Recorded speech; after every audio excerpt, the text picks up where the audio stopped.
Ukraine में फंसे छात्र अपने देश वापस लौट आए हैं। बंगलौर में एमबीबीएस की पढ़ाई करने गए 5 छात्र भी सकुशल अपने घर वापस पहुंच गए। छात्रों की सकुशल घर आ जाने पर परिजनों ने राहत की सांस ली है। भारत सरकार द्वारा यूक्रेन में फंसे सभी बच्चों को निकाला जा रहा है। यूक्रेन से निकलकर घर पहुंचे अरीब अंसारी के परिजनों का खुशी का ठिकाना नहीं रहा। घर वापस लौटे अरीब ने बताया कि वहाँ के हालात बहुत खराब हैं। एक वक्त में ऐसा लगा कि शायद हम घर नहीं लौट पाएंगे। परिजन भी बहुत डरे हुए थे। हम यूक्रेन से बॉर्डर पास कर सुरक्षित पहुंच गए थे।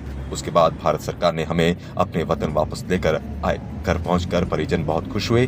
परिजनों ने भी बेटे के सुरक्षित घर पहुंचने पर राहत की सांस ली और भारत सरकार का शुक्रिया अदा किया।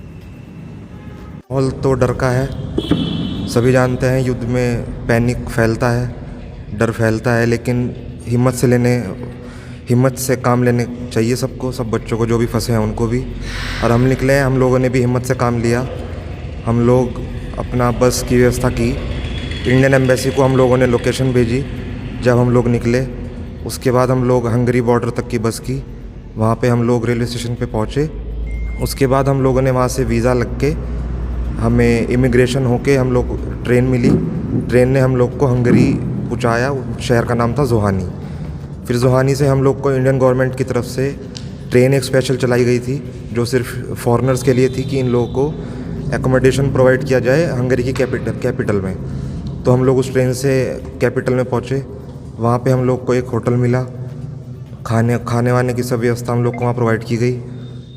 हम लोग वहाँ पे हंगरी में 3 दिन रुके। 3 दिन के बाद हम लोग का फ़्लाइट में नंबर आया। फिर हम लोग को एयरपोर्ट ले जाया गया। वहाँ से हम लोग की शाम की 6 बजे फ़्लाइट थी एयर इंडिया। उसने सुबह 10 बजे हम लोग को मुंबई उतारा। यहाँ पे गवर्नमेंट के रिप्रेजेंटेटिव खड़े थे, उत्तराखंड गवर्नमेंट के। इन लोगों ने फिर हमारी फ़्लाइट देहरादून जौलीग्रांट तक की कराई और हम लोग को वहाँ पे उतारा। वहाँ पे देहरादून में उतरने के बाद वहाँ पे भी गवर्नमेंट रिप्रेजेंटेटिव खड़े थे, तहसीलदार खड़े थे हम लोग का वेलकम करने के लिए। उन्होंने पूछा कि कैसे घर जाएंगे, तो हम लोग ने बताया कि हमारी फैमिली खड़ी है। उन्होंने कहा अगर फैमिली नहीं है तो हम लोग आपका अरेंजमेंट कराएंगे, हम लोग घर तक छोड़ के आएंगे। तो ऐसे ऐसे सफ़र रहा हमारा। अब हम घर आ गए हैं, अब सेफ़ फील कर रहे हैं।